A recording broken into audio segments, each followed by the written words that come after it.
Back to my channel. आज हम लोग क्लास 9th की जो कंप्यूटर एप्लीकेशंस की सीरीज चल रही थी हमारी, उसमें अपना 6th लेक्चर देखेंगे, इनपुट डिवाइसेस। आई नो काफ़ी टाइम बाद ये लेक्चर आ रहा है और कुछ कारण ऐसे थे, कुछ रीजंस ऐसे थे जिनके चलते मैं लेक्चर नहीं बना पाया, वीडियो नहीं बना पाया, तो उसके लिए सॉरी। काफ़ी टाइम बाद ये वीडियो आई है, लेकिन कोशिश करूँगा आगे से अपनी वीडियो कंटिन्यू रखने के लिए, रेगुलर रखने के लिए। तो चलिए शुरू करते हैं अपनी वीडियो को बिना किसी देरी के। आज का जो हमारा मेन टॉपिक है वो है इनपुट डिवाइसेस, कि आखिर में इनपुट डिवाइसेस होते क्या हैं। अब इसमें मैं आप लोगों को कुछ ऐसा नया नहीं बताने वाला हूँ कि इनपुट डिवाइसेस ये होते हैं, इनपुट डिवाइसेस वो होते हैं। जो इनपुट डिवाइसेस की डेफिनेशन है वही डेफिनेशन आप लोगों के सामने फिर से प्रेजेंट करता हूँ। The devices which are used to give input to a computer system is known as input devices. हर वो डिवाइस जिससे हम किसी भी कंप्यूटर सिस्टम में एक इनपुट दे सकते हैं, उस डिवाइस को बोला जाता है इनपुट डिवाइस। वो डिवाइस किसी भी फॉर्मेट में हो सकता है, आपका कैसा भी हो सकता है, उससे कोई फर्क नहीं पड़ता कि वो दिखने में कैसा है, किस मेथड पे या किस प्रोसीजर पे अपना काम कर रहा है, कैसी उसकी वर्किंग है, उससे कोई फर्क नहीं पड़ता। बस फर्क जो हमारा मेन जो काम है उसका क्या है कि वो कंप्यूटर सिस्टम को एक इनपुट दे सके। तो जो भी डिवाइस आपको कंप्यूटर सिस्टम में इनपुट देने में हेल्प करता है, वो सभी डिवाइसेस किसके अंडर आते हैं? इनपुट डिवाइसेस के अंडर। जहाँ तक मैं जानता हूँ 3rd 4th क्लास से ही हम लोग इनपुट डिवाइसेस पढ़ते आ रहे हैं। बहुत सारे इनपुट डिवाइसेस ऐसे हैं जिसके बारे में आप लोग पहले से ही जानते हो। For example keyboard, mouse, scanner, ये सब तरीके के जो इनपुट डिवाइसेस हैं, इतने कॉमन इनपुट डिवाइसेस हैं जिनको बच्चा जानता है। इनमें ऐसी कोई नई डेफिनेशन नहीं है, कोई नया तरीका नहीं है कि मैं आप लोगों को आज ये बता दूंगा इसमें जो आप लोगों ने पहले कभी नहीं पढ़ा हो या कभी नहीं सुना हो। पर फिर भी हमारे सिलेबस में आता है इनपुट डिवाइसेस, तो मुझे इसको कवर तो करना ही है। तो चलिए शुरू करते हैं। इसमें जो हमारा मेन है वो है अवेलेबिलिटी ऑफ फॉर इनपुट। मतलब कि इनपुट देने के लिए क्या क्या चीज़ अवेलेबल होनी चाहिए, मतलब किस किस मेथड से हम इनपुट दे सकते हैं, किस किस चीज़ की ज़रूरत पड़ती है इनपुट देने में। पहला टच, आप अपने फिंगर से, मतलब बॉडी के किसी पार्ट से टच करके आप इनपुट दे सकते हैं। इसके अलावा आप किसी और चीज़ से भी टच करके दे सकते हैं, जैसे लाइट पेन होता है। सैमसंग के फ़ोन आए थे स्टार्टिंग में सैमसंग चैम्प नाम से, तो उन चैम्प में क्या होती है, एक स्टिक होती थी। उस स्टिक से आप जो टच स्क्रीन होती है उस टच स्क्रीन पर काम कर सकते थे, स्मार्ट स्क्रीन पे आप काम कर सकते थे, टच कर सकते थे। सैमसंग के काफ़ी सारे फ़ोन्स में आई थी, बीच में बंद हो गई और आई थिंक शायद अब दोबारा लोगों ने स्टार्ट कर दिया है। सैमसंग अल्ट्रा 20G करके ऐसी कुछ आ रहा है फ़ोन, उसमें फिर से पॉइंटिंग डिवाइस दी है। उसी पॉइंटिंग डिवाइस से हम क्या कर सकते हैं, स्क्रीन को टच करके उस पर इनपुट दे सकते हैं। नेक्स्ट होता है साउंड बोलिए या फिर उसको ऑडियो भी बोलिए। साउंड या ऑडियो आपके इस फॉर्मेट में काम आ सकता है, जैसे आप लोगों ने एक पासवर्ड सेट किया, वो पासवर्ड केवल वॉइस से खुलेगा, केवल किसी की आवाज़ से खुलेगा। जैसे मैं आप लोगों को एग्जांपल दूं, हाँ, शिवाजी द बॉस आप लोगों ने सबने मूवी देखी होगी, मूवी का नाम शिवाजी द बॉस, रजनीकांत जी की। उसमें रजनीकांत जी का, शिवाजी का जो लैपटॉप होता है वो ऑडियो पासवर्ड से, वॉइस कमांड के थ्रू ही वो अनलॉक होता है, एक्टिवेट होता है। ठीक, बिना ऑडियो पासवर्ड के, बिना वॉइस पासवर्ड के आप उसको अनलॉक नहीं कर सकते हैं। ठीक है। नेक्स्ट इसमें होता है गेस्चर। अच्छा, गेस्चर क्या होता है? गेस्चर हम लोग अपने एंड्रॉयड फोन्स में, एंड्रॉयड डिवाइसेस में पैटर्न ड्रॉ करते हैं, वही सेम पैटर्न किसके अंडर आता है? गेस्चर के अंडर आता है। उसके अलावा भी कुछ ऐप ऐसे आते हैं जो लॉक लगाने के काम आते हैं, ऐप लॉक्स जिसको बोलते हैं, जिसमें हम गेस्चर पासवर्ड भी रखते हैं। मतलब कि आप अपनी उंगली से या किसी पॉइंटिंग डिवाइस से एक ऐसा डिज़ाइन, एक ऐसा पैटर्न ड्रॉ करते हैं जिससे आपका फ़ोन अनलॉक होता है। क्लियर।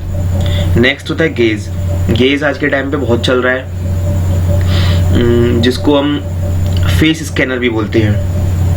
ठीक है, मतलब आपका एंड्रॉयड डिवाइस, आप अपने एंड्रॉयड डिवाइस को अगर सामने रखते हैं अपने फेस के, और आपके डिवाइस में फेस अनलॉक पड़ा हुआ है, फीचर पड़ा है, और आपने उसमें अपना फेस सेट कर रखा है एज अ पासवर्ड, तो वो आपके फेस को स्कैन करके भी फ़ोन को अनलॉक कर देगा। तो ये सब किसके अंडर आता है? ये सब गेज के अंडर आता है। नेक्स्ट इसमें आता है ब्रेन वेव्स। हालांकि ब्रेन वेव्स हम लोगों को नॉर्मल लेवल पर देखने को नहीं मिलेगा, ग्राउंड लेवल पे देखने को नहीं मिलेगा। ये आप लोगों को आर्टिफिशियल इंटेलिजेंस के थ्रू, जो बड़े इंटेलिजेंस लैब्स होती हैं, ठीक है, बड़े रोबोटिक सिस्टम्स होते हैं, मैकेनिज्म होते हैं, वहाँ पर आपको ब्रेन वेव्स की हेल्प से एक इनपुट देने में हेल्प मिलेगी। फॉर एग्जांपल, इसका एक बढ़िया एग्जांपल मेरे दिमाग में आया है। पता नहीं आप लोगों ने वो मूवी देखी नहीं देखी, हॉलीवुड की एक मूवी है एक्समैन नाम से। तो एक्समैन में क्या होता है, जो चार्ल्स होते हैं, चार्ल्स जेवियर, वो अपने सर पे एक हेलमेट पहनते हैं और उस हेलमेट से क्या होता है, वो अपने माइंड से उस हेलमेट को कनेक्ट करते हैं ब्रेन वेव्स के थ्रू, उसमें इनपुट देते हैं और तभी वो क्या करता है, हेलमेट वर्क करना स्टार्ट करता है। आप एक काम कीजिएगा, एक्समैन नाम से सर्च कीजिएगा यूट्यूब पर, तो हो सकता है आप लोगों को कुछ उसके बारे में मिल जाए कि कैसे वो वर्क करता है। ठीक, वो सब किसके अंडर आता है, वो सब ब्रेन वेव्स के अंडर आते हैं। ये ब्रेन वेव्स जो होते हैं हमारे ग्राउंड लेवल में हम लोग को देखने को नहीं मिलेगा। बड़ी बड़ी रोबोटिक्स लेवल की जो वो होती हैं, लैब्स होती हैं जो रोबोटिक्स पे प्रॉपर काम करती हैं, आर्टिफिशियल इंटेलिजेंस पे, ह्यूमन इंटेलिजेंस पे काम करती हैं, उन लैब्स में, उन लेबोरेटरीज में क्या होता है, ब्रेन वेव्स पे काम होता है। अब आते हैं हम अपने इनपुट डिवाइसेस पे। हमारे सामने कुछ इनपुट डिवाइसेस हैं, जैसे keyboard, mouse, microphone, scanner, touch screens, light pen, barcode readers, OMR optical mark reader, OCR optical character reader, MICR magnetic ink character readers. ये सब क्या है, ये सब कुछ ऐसे इनपुट डिवाइसेस हैं जिनको हम बचपन से लेके अब तक पढ़ते आ रहे हैं। बस करना क्या है, हम लोग को ज़्यादा डिटेल में नहीं आना है, ज़्यादा डीप में नहीं आना है। एक सिंपल इसका ओवरव्यू लेके चलेंगे, एक सिंपल इसका रिवीजन सा करके चलेंगे, क्योंकि जो आपके बोर्ड के क्वेश्चंस आते हैं 9th में, वो इनपुट डिवाइसेस में से बहुत ही कम बनते हैं। अगर कभी कोई क्वेश्चन बन गया तो आपका ये बारकोड रीडर, OMR, OCR और MICR इनमें से भले ही बन जाएगा 1 नंबर का क्वेश्चन, वरना अदरवाइज क्वेश्चन तो आता नहीं इनपुट डिवाइसेस से। तो चलिए शुरू करते हैं। पहला है कीबोर्ड। कीबोर्ड कुछ इस तरीके का दिखता है, कुछ इसलिए बोला है क्योंकि कुछ कीबोर्ड्स में क्या होता है, नंबर अलग जगह होते हैं, कीबोर्ड शॉर्ट होते हैं, फंक्शन की के अलावा और भी कीज होती हैं। अब मैं आप लोगों को दिखा देता हूँ इसमें कौन कौन सी कीज होती हैं हाईलाइटर से। ये जो दिख रहे हैं ये आपका होता है ABCD कीबोर्ड, मतलब ABCD कीबोर्ड तो नहीं, खैर इसको हम QWERTY कीबोर्ड भी बोलते हैं, क्वालिटी कीबोर्ड या फिर AZERTY कीबोर्ड। अलग अलग तरीके के कीबोर्ड्स आते हैं। ये जो कीबोर्ड की इमेज आपके सामने है, ये AZERTY कीबोर्ड की इमेज है। ठीक है, मतलब कि जो अल्फाबेट्स का, कैरेक्टर्स का जो पैटर्न है लिखने वाला, वो आपका AZERTY इस पैटर्न में है, जबकि ऊपर क्या होता है, ऊपर QWERTY होता है, लेकिन ये पैटर्न कौन सा है, AZERTY। इसके साथ ऊपर नंबर कीज दे रखी हैं, ये नंबर कीज हैं। सबसे ऊपर दे रखी हैं इसकी फंक्शन कीज। ठीक, इधर आपका नंबर पैड है जिसमें नंबर कीज होती हैं। यहाँ कुछ स्पेशल कीज होती हैं, ये होते हैं आपके एरो कीज। उसके बाद मैं इसका कलर चेंज करता हूँ, 1 सेकेंड। हाँ, यहाँ कुछ कीज होती हैं जिनको हम स्पेशल कीज बोलते हैं। कुछ स्पेशल कीज ये मिलती हैं, ये भी एक स्पेशल की है। तो ये सब कीज क्या होती हैं, ये बीच में जो लंबा बड़ा होता है, सबसे लॉन्गेस्ट की, इसको हम बोलते हैं स्पेस बार की। साइड में होता है एस्केप की। तो ये सब क्या होता है, ये कीबोर्ड का फॉर्मेट है। मतलब इन जगह पर आपको लगभग यही कीज मिलेंगी। हो सकता है 1-2 की ऊपर नीचे हो जाए, या कोई की एक्स्ट्रा हो जाए, पावर बटन की की आ जाए, वॉल्यूम की की आ जाए। तो उन सब कीज को हटाकर जो बेसिक कीज होती हैं वो यही कीज होती हैं, इसके अलावा और कोई कीज नहीं होती। नेक्स्ट इसमें हमारा टॉपिक है माउस। माउस इस तरीके का होता है, कलर डिफरेंट हो सकते हैं, 1-2 बटन एक्स्ट्रा हो सकते हैं गेमिंग माउस में, लेकिन बेसिकली माउस इसी तरीके का होता है। माउस में 3 बटन होते हैं। ये होता है लेफ्ट माउस बटन, लेफ्ट, ये होता है राइट माउस बटन, राइट, और ये जो होता है ये होता है आपका स्क्रॉल व्हील। ठीक है, ये आपका वायर्ड माउस है जिसमें एक वायर लगी हुई है, वायर अटैच्ड है। इसी माउस को हम बोलते हैं ऑप्टिकल माउस। ऑप्टिकल माउस जो होता है जिसके नीचे लाइट जलती है, रेड और ब्लू कलर की एक ऑप्टिकल लाइट जलती है, लेजर लाइट, जिसको हम क्या बोलते हैं, ऑप्टिकल माउस। आज के टाइम पर जो ज्यादातर कॉमनली यूज माउस होते हैं वो ऑप्टिकल माउसेज ही होते हैं। अब मैं आप लोगों को बताता हूँ टाइप्स ऑफ माउस। हम लोगों ने अब तक जितने भी माउस देखे होंगे वो 3 तरीके के कैटेगरी के अंडर फॉल करते हैं। इसमें पहला होता है ट्रैक बॉल माउस या फिर ball mouse. Track ball mouse या बॉल माउस में क्या होता है, यहाँ पर एक नीचे बॉल लगी हुई होती है। ये बॉल क्या करती है, बॉल रोटेट करती है, और जैसे जैसे बॉल रोटेट करती है ये पॉइंटिंग डिवाइस स्क्रीन पर भी रोटेट करता है, मूव करना स्टार्ट करता है। क्लियर। आज के टाइम पे इस तरीके के ट्रैक बॉल माउस बंद हो चुके हैं, पहले आते थे और पता नहीं आप लोगों ने देखा नहीं देखे, लेकिन मैंने तो अपने टाइम पे बहुत देखे हैं। मैं तो इवन तो ये करता था, इन बॉल माउस जो होते थे ट्रैक बॉल माउसेस, इनमें से इनकी बॉल निकाल लेता था और बॉल निकाल के कलेक्ट करने का मेरा शौक था। हालांकि अब ये सब बंद हो चुका है, लेकिन आज के टाइम पे भी कुछ कंपनीज ऐसी हैं जो ट्रैक बॉल माउसेस डिज़ाइन करती हैं, डेवलप करती हैं, लेकिन अब जो ट्रैक बॉल माउसेस आते हैं वो एडवांस लेवल के आते हैं, हाई लेवल के आते हैं और कॉस्टली भी होते हैं। क्लियर। नेक्स्ट इसमें टाइप होता है ऑप्टिकल माउस या फिर लेजर लाइट माउस। ये जो माउस होते हैं इनके नीचे बॉल तो नहीं होती, ट्रैक बॉल की तरह बॉल नहीं होती, लेकिन एक ऑप्टिकल लाइट जलती है। जब भी आप माउस को मूव करेंगे आपकी लाइट डार्क हो जाएगी। इट मीन्स अगर आपने माउस कनेक्ट कर लिया तो आपके माउस के नीचे एक रेड कलर की सिंपल लाइट जलती रहेगी, लेजर लाइट। ठीक है। और जैसे ही आप माउस को मूव करेंगे तो वो जो लेजर लाइट है वो स्लो से डिम से डार्क हो जाएगी। ठीक है। नेक्स्ट इसमें जो आता है माउस वो आता है कॉर्डलेस माउस और वायरलेस माउस। वायर्ड माउस में क्या होता था, जो चूहे होते थे, एक्चुअल चूहे, एनिमल्स, तो वो वायर को डिस्ट्रॉय कर देते थे, कुतर जाते थे, खराब कर देते थे। इसके अलावा वायर किसी चीज में फंस गया, टूट जाता था, खराब हो जाता था, तो माउस पूरी तरीके से बर्बाद हो जाता था। और वायर्ड माउस की एक वो और थी ड्रॉबैक था कि वो 1 मीटर से 1.5 मीटर तक लंबा ही जा सकता है। मतलब अगर आप चाहें कि मैं 5 मीटर दूर बैठ के अपना सिस्टम एक्सेस करूँ माउस से, तो वो इम्पॉसिबल होता था वायर्ड माउस के केस में। उसी चीज को ओवरकम करने के लिए, उसी ड्रॉबैक को ओवरकम करने के लिए वायरलेस माउस का वायरलेस माउस को इंट्रोड्यूस किया गया। वायरलेस माउस में क्या होता है, आप लॉन्ग रेंज में इसमें ट्रांस रिसीवर का इस्तेमाल किया जाता है, ब्लूटूथ और ट्रांस रिसीवर का मिक्स्ड कॉम्बिनेशन इस्तेमाल किया जाता है। इन्हीं दोनों के कॉम्बिनेशन से आप 10 मीटर तक की रेंज में अपने माउस और सिस्टम को एक्टिवेट कर सकते हैं, उस पर वर्क कर सकते हैं। आज के टाइम पे माउस के साथ साथ तो वायरलेस कीबोर्ड भी आते हैं। वायरलेस कीबोर्ड और वायरलेस माउस का एक पैक आता है अब तो। नेक्स्ट है माइक्रोफोन। माइक्रोफोन के बारे में हर कोई जानता है। माइक्रोफोन कुछ ऐसा दिखता है। अलग अलग कंपनीज अलग अलग शेप में, अलग अलग तरीके से माइक्रोफोन को प्रेजेंट करते हैं। अब जो आजकल माइक्रोफोन आते हैं वो हेडफोन के साथ ही माइक्रोफोन आते हैं। जो हम हेडफोन इस्तेमाल करते हैं, जो हम ईयरफोन्स इस्तेमाल करते हैं, ठीक, उन ईयरफोन्स और उन हेडफोन्स में माइक्रोफोन इनबिल्ट आते हैं। इन माइक्रोफोन का काम क्या होता है, जो भी हम ऑडियो या जो भी साउंड या जो भी वॉइस हम बोलते हैं, ठीक है, उन सब वॉइसेस को, उन सब साउंड्स को माइक्रोफोन में जो रिसीवर होता है, ट्रांस रिसीवर, वो रिसीव करता है, सुनता है और उस रिसीव्ड साउंड को कंप्यूटर में जाकर देता है और एनालॉग साउंड से डिजिटल साउंड में कन्वर्ट करता है। हम जो भी साउंड बोलते हैं, जैसे अभी जो मैं बोल रहा हूँ, ये एनालॉग वेव्स की फॉर्म में जा रही है, ठीक, लेकिन कंप्यूटर एनालॉग वेव्स को नहीं समझ पाता है, वो केवल और केवल डिजिटल वेव्स को समझता है। तो इसके माइक्रोफोन में जो ट्रांस रिसीवर लगा होता है उसका काम क्या होता है, साउंड को सुनना, वॉइस को ग्रैब करना, एक्सेप्ट करना और उस एनालॉग वॉइस को, एनालॉग साउंड को डिजिटल साउंड में या डिजिटल वॉइस में कन्वर्ट करके कंप्यूटर सिस्टम को प्रेजेंट करना। क्लियर। इसीलिए जो ऑडियो होती है, जो वॉइस होती है, उसको हम डिजिटल ऑडियो या फिर डिजिटलाइज्ड वॉइस भी बोलते हैं। नेक्स्ट इसमें हमारा स्कैनर। अब स्कैनर के बारे में क्या बताऊं, स्कैनर लगभग एक जीरोक्स मशीन की तरह होता है। जीरोक्स मशीन का काम होता है, आपने कोई भी एक डॉक्यूमेंट या कोई भी पेपर रखा जीरोक्स मशीन के अंदर, जीरोक्स मशीन उसको स्कैन करता है और स्कैन करने के साथ ही प्रिंट कर देता है, ठीक, ये तो होता है जीरोक्स मशीन की वर्किंग। लेकिन स्कैनर क्या करता है, आपने जो भी डॉक्यूमेंट स्कैनर के अंदर रखा, स्कैनर पहले उसको स्कैन करेगा और स्कैन करने के बाद आपको सॉफ्ट कॉपी के तौर पे कंप्यूटर सिस्टम में प्रोवाइड करेगा। और उसी दूसरे हैंड पे, on the other hand, xerox machine क्या करता है, जीरोक्स मशीन आपकी हार्ड कॉपी को स्कैन करके तुरंत एक दूसरी हार्ड कॉपी प्रेजेंट करता है, ठीक है।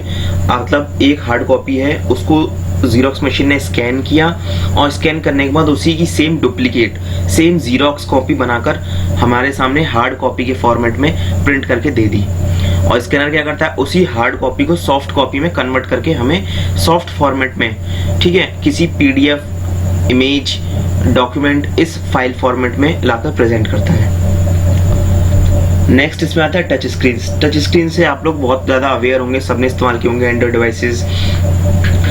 एटीएम्स में भी टच स्क्रीन आती हैं, अब तो लैपटॉप्स भी टच स्क्रीन के आने लगे हैं। तो टच स्क्रीन होता कुछ नहीं है, जो स्क्रीन होती है, स्क्रीन को इस हिसाब से डेवलप किया जाता है, इस हिसाब से डिजाइन किया जाता है ताकि वो हमारे फिंगर से पॉइंटिंग डिवाइस या फिर किसी पॉइंटिंग डिवाइस से उसमें जो भी हम इनपुट दें उस इनपुट को एक्सेप्ट करके एज अ वैलिड इनपुट रखे, ठीक है। वैलिड इनपुट मैंने इसलिए बोला है, कभी कभी क्या होता है हमने टच स्क्रीन में टच कहीं और किया लेकिन वो इनपुट कुछ और दे रहा है, ठीक है। बहुत सारी एटीएम मशीन ऐसे होते हैं जिसमें टच, जो अगर कहीं विड्रॉल का ऑप्शन लिखा हुआ है तो विड्रॉल के ऑप्शन पे टच करने से काम नहीं चलता है, या तो उसके ऊपर या उसके नीचे, ऐसी कहीं जगह पर टच करना पड़ता है। क्यों? क्योंकि वो टच स्क्रीन क्या होती है, बार बार टच होने के बाद खराब हो जाती हैं, तब वो आपके इनपुट को वैलिड इनपुट ना लेके इनवैलिड इनपुट देता है, ठीक है।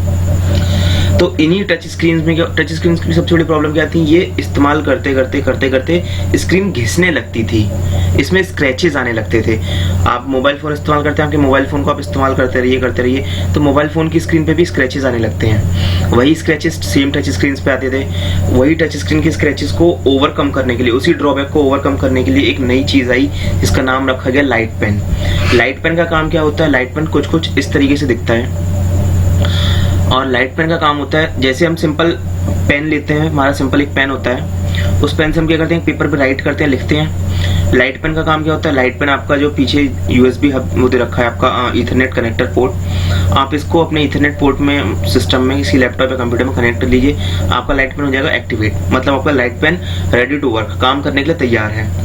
अब जैसे हम पेपर पे अपने नॉर्मल पेन से लिखते हैं, वैसे ही आपको लाइट पेन के लिए लिखने के लिए एक पैड मिलता है, ठीक है। उस पैड पे आप जो चीज लिखेंगे अपनी हैंड राइटिंग में, वो सब चीजें कंप्यूटर में same as it is print होने लगती हैं। अब कुछ जगह पर क्या होता है, वो हैंड राइटिंग के फॉर्मेट में ही प्रिंट दिखेगी आपको, और कुछ जगह पर अगर आप लिख रहे हैं ANIMESH अनिमेश, या आप लिख रहे हैं LIGHT लाइट, अपनी हैंड राइटिंग में लिख रहे हैं लाइट, तो सिस्टम उस लाइट को, मतलब आपने जो वर्ड लिखा है उसको स्कैन करके, उसके एक कैरेक्टर को स्कैन करके समझेगा, ठीक है, मशीन लर्निंग की हेल्प से समझेगा, और समझने के बाद वो उसको अपनी ही फॉर्मेट में, मतलब अपने स्टाइल में लिख कर देगा। जैसे कंप्यूटर में हम लोग देखते हैं जिस लेटर्स को जिस स्टाइल में, जिस फॉन्ट फेस में देखते हैं, उसी फॉन्ट फेस में आपको लिख कर देगा। अगर आप लोगों को लाइट पेन क्लियर नहीं हुआ है, हो सकता है मैं आप लोगों को लाइट पेन क्लियर नहीं करा पाया हूँ, क्योंकि लाइट पेन का जो कंसेप्ट होता है वो देख कर ही समझ में आता है। तो आप एक काम कर सकते हैं, आप यूट्यूब पे 1-2 वीडियो देख सकते हैं कि लाइट पेन कैसे वर्क करता है, क्लियर। नेक्स्ट होता है हमारा बारकोड रीडर्स। बारकोड रीडर्स जो होते हैं आज के टाइम पे बहुत कॉमन है। आप किसी भी शॉपिंग मॉल में जाइए, सबसे पहले आप सामान वहां से चूज करेंगे, जब काउंटर पे जाएंगे, बिलिंग काउंटर पे, तो उनके हाथ में एक बारकोड रीडर होता है जो कुछ ऐसे दिखते हैं। वो क्या करते हैं, प्रोडक्ट के पीछे लगे बारकोड को स्कैन करते हैं, और उसी बारकोड को स्कैन करने के बाद उनके सिस्टम में, उनके कंप्यूटर स्क्रीन पर उस प्रोडक्ट से रिलेटेड सारी इंफॉर्मेशन आ जाती है। क्यों? क्योंकि वो सारी इंफॉर्मेशन प्रोडक्ट के पीछे प्रिंटेड जो बारकोड होता है उसमें पहले से ही इनपुट कर दी जाती है, पहले ही सेव और स्टोर कर दी जाती है, ठीक है। तो सिंपल करना कुछ नहीं होता, जो काउंटर पे, बिलिंग काउंटर पे जो बंदा बैठा होता है वो बारकोड रीडर से उस बारकोड को स्कैन करता है। स्कैन करने के बाद ही तुरंत जैसे ही स्कैनिंग कंप्लीट हो जाती है, आपका सेम किस में छप जाता है, सारी इंफॉर्मेशन आपके कंप्यूटर स्क्रीन पे आ जाती है। तब अपनी एंट्रीज फिल करके अपना आगे का काम कर सकते हैं। नेक्स्ट होता है OMR, ठीक है। अच्छा, बारकोड रीडर में एक चीज और होती है, बारकोड रीडर के साथ साथ आप लोगों को एक चीज और आने लगी है जिसको हम बोलते हैं QR कोड स्कैनर। आज के टाइम पे कुछ बुक्स में, कुछ पेजेस पे QR कोड भी लिखे थे। पेटीएम होता है, फोन पे होता है, गूगल पे, तेज, भीम, इन सब में जो होता है, इन सब में QR कोड्स होते हैं। QR कोड को स्कैन करके भी आप एक जगह से दूसरी जगह फाइल ट्रांसफर कर सकते हैं, एक जगह से दूसरी जगह मनी ट्रांसफर कर सकते हैं, मतलब अपने डेटा को, इंफॉर्मेशन को, या कुछ रिसोर्सेज को एक प्लेस से दूसरे प्लेस तक ट्रांसफर कर सकते हैं। तो QR कोड में भी क्या होती है, इंफॉर्मेशन फील्ड होती है, इंफॉर्मेशन स्टोर रहती है पहले से ही। जैसे बारकोड में इंफॉर्मेशन लिख के रखते हैं, वैसे ही सेम QR कोड में भी इंफॉर्मेशन होती है, ठीक है। नेक्स्ट इसमें आता है OMR, optical mark reader. Optical mark reader जो होता है, आप लोगों ने सुना होगा OMR शीट जो होती है, जिसमें जो कॉम्पिटिटिव एग्जाम्स होते हैं, कंपटीशन के एग्जाम्स होते हैं, उसकी जो आंसर शीट होती है वो आपकी OMR बेस्ड होती है। मतलब कि एक शीट होती है जिसमें आपको सर्कल्स लिखे होते हैं, बबल्स होते हैं, उन बबल्स को फिल करना होता है एज अ आंसर। आपको ना कहीं टिक करना है, ना कहीं क्रॉस करना है, ना आपको अपनी हैंड राइटिंग में ABCD कुछ नहीं लिखना है। जो ABCD के जो कॉलम्स होते हैं, जो बबल्स होते हैं, उन बबल्स को आपको फिल करना होता है either using black ball pen और ब्लू बॉल पेन। ब्लैक या ब्लू बॉल पेन का इस्तेमाल करके आप लोगों को सिंपल वो बबल्स को फिल करना होता है। और फिल करने के बाद एक मशीन होती है OMR नाम की, वो इस तरीके से दिखती है। तो आप एक तरफ से अपनी आंसर शीट डालेंगे और दूसरी तरफ से वो आपके आंसर्स को स्कैन करके कितने करेक्ट हैं कितने इनकरेक्ट हैं इसकी काउंटिंग दे देता है कंप्यूटर सिस्टम में, ठीक है। लेकिन इससे पहले कि वो स्कैन करे और समझे, हमें बताना पड़ता है कि किस क्वेश्चन नंबर पर क्या आंसर है। इसे एक नॉर्मल ह्यूमन बीइंग ही इनपुट करता है। उसी के बाद OMR आपकी आंसर शीट को स्कैन करना स्टार्ट करता है। ऐसा क्यों? क्योंकि आप बाजार से एक नई OMR मशीन खरीद के लाए, आपको आंसर शीट दी, आपने आंसर शीट उसमें लगी वो इंसर्ट करी, उसने स्कैन तो करना स्टार्ट कर दिया, लेकिन उसे ये नहीं पता कि नंबर 5th क्वेश्चन पर कौन सा आंसर करेक्ट है। ऑप्शन A करेक्ट है, ऑप्शन B करेक्ट है, ऑप्शन C या ऑप्शन D। तो आपको पहले वो इनपुट देना पड़ता है, आपको बताना पड़ता है कि क्वेश्चन नंबर 5 पर C ऑप्शन करेक्ट है, क्वेश्चन 6 पर D करेक्ट है, क्वेश्चन 7 पर A करेक्ट है। ये सब चीजें आप लोगों को बतानी पड़ती हैं, तभी वो आपके OMR शीट को स्कैन करके correct number of correct answers and number of incorrect answers को कैलकुलेट कर पाता है। नेक्स्ट है हमारा OCR। OCR stands for optical character reader. OCR का जो काम होता है वो होता है कि आपके एक डॉक्यूमेंट को, प्रिंटेड डॉक्यूमेंट को, जो आपके हार्ड कॉपी की फॉर्मेट में होते हैं, उस डॉक्यूमेंट को एज अ स्कैनर स्कैन करना और स्कैन करने के साथ स्कैनर की ही तरह टेक्स्ट डॉक्यूमेंट में, सॉफ्ट फॉर्मेट में उस डॉक्यूमेंट को कन्वर्ट करना। लेकिन वो जो कन्वर्जन होगा वो आपका एडिटेबल कन्वर्जन होगा। एडिटेबल कन्वर्जन का इन द सेंस कि आप उस चीज पर लिखकर मतलब उसको एडिट कर सकते हैं। अगर आपके एक पेज में 5 लाइन लिखी हैं और आपने OCR का इस्तेमाल करके, OCR की हेल्प से उन 5 प्रिंटेड पेपर पे जो 5 लाइंस लिखी हैं उसको स्कैन कर लिया।